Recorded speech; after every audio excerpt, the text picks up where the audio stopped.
అనారోగ్యం, ఉద్యోగం, వ్యాపారం అప్పులతో బాధపడుతున్నారా? వెంటనే జేకేఆర్ గురువు గారికి కాల్ చేసి అపాయింట్మెంట్ తీసుకోండి.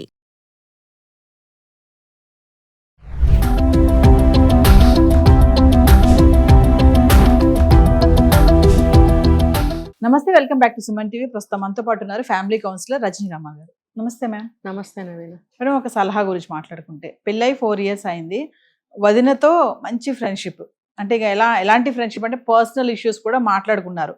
ఆమె యొక్క బాయ్ ఫ్రెండ్ గురించి, బాయ్ ఫ్రెండ్తో ఉన్నటువంటి ఆ పరిచయం గురించి అన్నీ మాట్లాడేసుకుంటే, ఇప్పుడు ఏంటంటే ప్రజెంట్ ఇద్దరు గొడవలు అయిపోతున్నాయి. వదిన మరదలకి ఏంటంటే దెప్పి పొడుస్తుంది వదిన, నువ్వు అట్లా, నువ్వు ఇట్లా, నువ్వు వాడితో తిరిగావు, వీటితో తిరిగావు అని చెప్పేసి.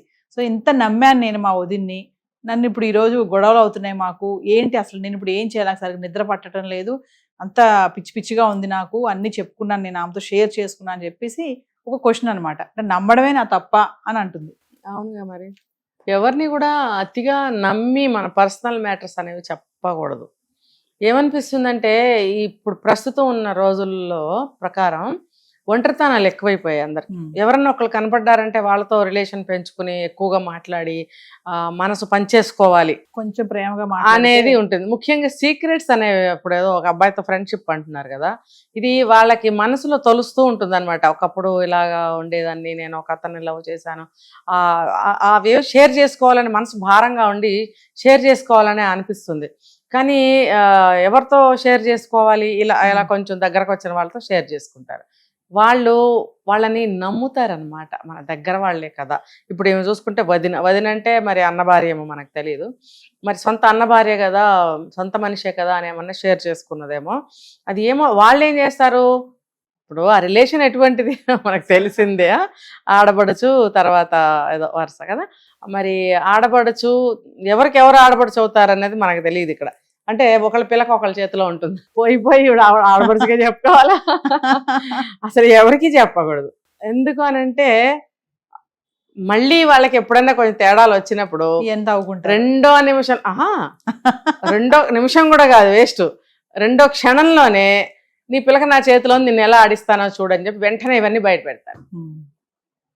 ఇంకేముంది, బరస్ట్.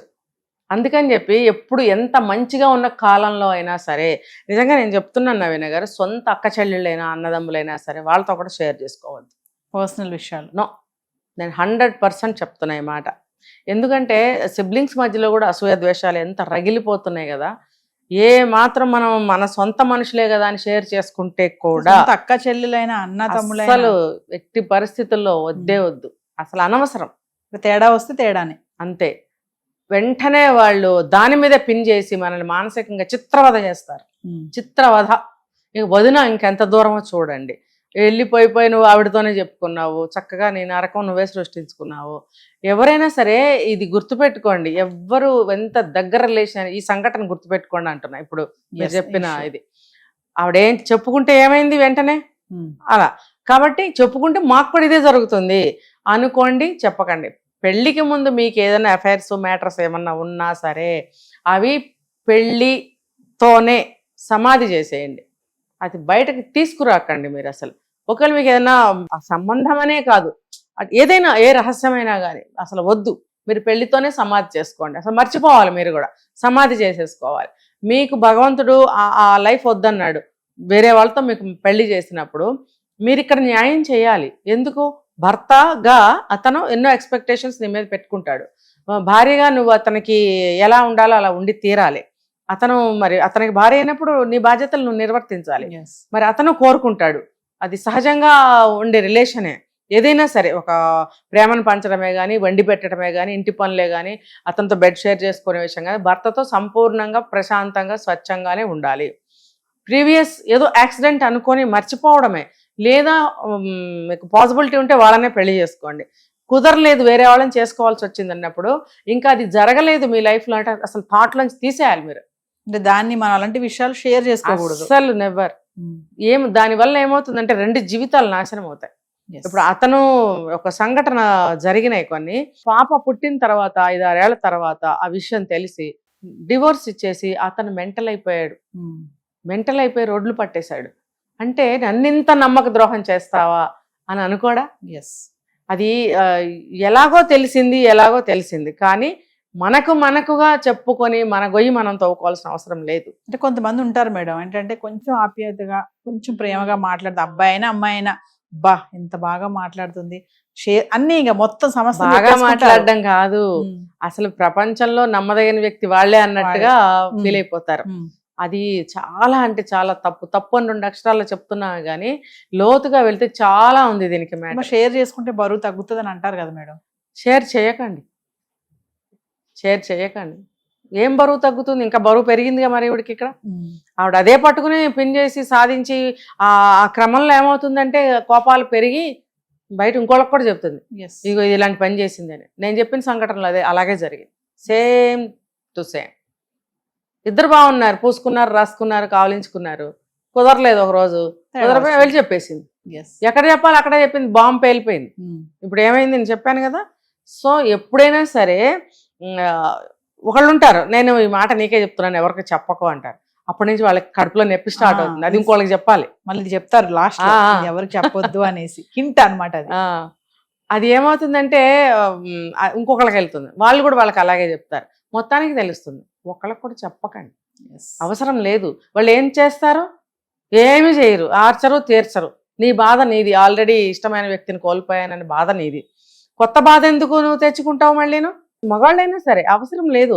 మీరు కాంప్రమైజ్ అయ్యారు, ఒక నిర్ణయానికి వచ్చారు, వాళ్ళని వదిలేసి పెళ్లి చేసుకోవాలని అనుకున్నప్పుడు వీళ్ళకి న్యాయం చేయాలి కదా మీరు. లేకపోతే ఏదేదో సినిమాల్లో చూపించినట్టు నేను ఆమెను ప్రేమించాను, నీ దగ్గరికి రాలేను అని డైలాగులు కొడుతుంటాడు హీరో. అది తప్పది. అలాంటివి చూపించబట్టే సమాజం పాడైపోయింది. కాబట్టి ఎవరికి చెప్పకూడదు, జీవితాలు నాశనం అయిపోతాయి. కాబట్టి ఎంత నమ్మినా సరే మీరు మామూలు మాటలు మాట్లాడుకోండి, ఇచ్చుకోండి, పుచ్చుకోండి, మీ ప్రేమలు పెంచుకోండి, మీ రిలేషన్ చక్కగా కంటిన్యూ చేసుకోండి. కానీ రహస్యాలు అనేవి చెప్పుకోవాల్సిన అవసరం లేదు. గతం తిరిగి రాదు, అర్థమైందా? కోల్పోయిన వస్తువు ఏది తిరిగి రాదు.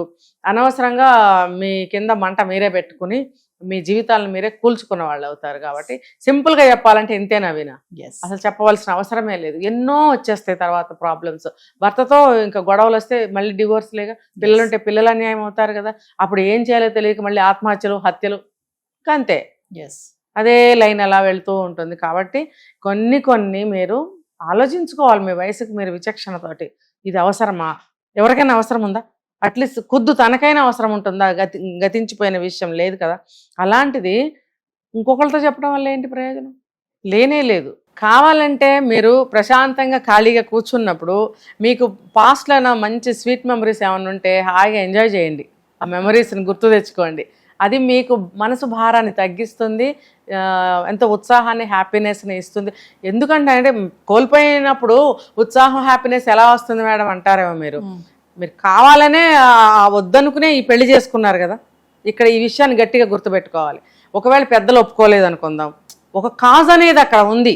అతన్ని కానీ ఆమెను కానీ పెళ్లి చేసుకోకపోవడానికి ఒక రీజన్ ఉంది. కాబట్టి ఆ రీజన్ వల్ల మీరు చేసుకోలేకపోయారు కాబట్టి ఇవాళని చేసుకున్నాము అనేది ఒకటి ఉంది. కాబట్టి మీరు దాన్ని గట్టిగా ఒప్పుకోవాలి. ఆ విషయాన్ని ఒప్పుకుని వేరే వాళ్ళకి చెప్పుకుందాం, నేను ఏదో పెద్ద గ్రేట్ పని చేశాను, నేను ఏదో కోల్పోయాను, ఒకళ్ళకి చెప్పుకుంటే నేను గ్రేట్ అవుతాను అని ఎప్పుడు ఫీల్ అవ్వకండి, ఇంకా దిగజారిపోతారు, జీవితాలు పోతాయి. కాబట్టి మీరు చక్కగా ఖాళీగా ఉన్నప్పుడు, మనసు హాయిగా ఉన్నప్పుడు ఆ మెమరీస్ని మీరు నెమరు వేసుకోండి.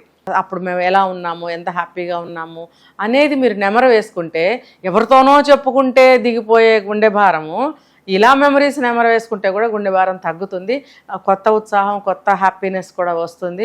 సరేలే ఇప్పుడు అవన్నీ అయిపోయినాయి కదా, నేను వద్దనుకునే కదా ఈ పెళ్లి చేసుకున్నాం, ఇప్పుడు ఎందుకులే అవన్నీ జ్ఞాపకం చేసుకోవడం అని మీకు మీరే చెప్పుకొని లేచి వెళ్ళి మీ పని చేసుకుంటారు. Thank you ma'am.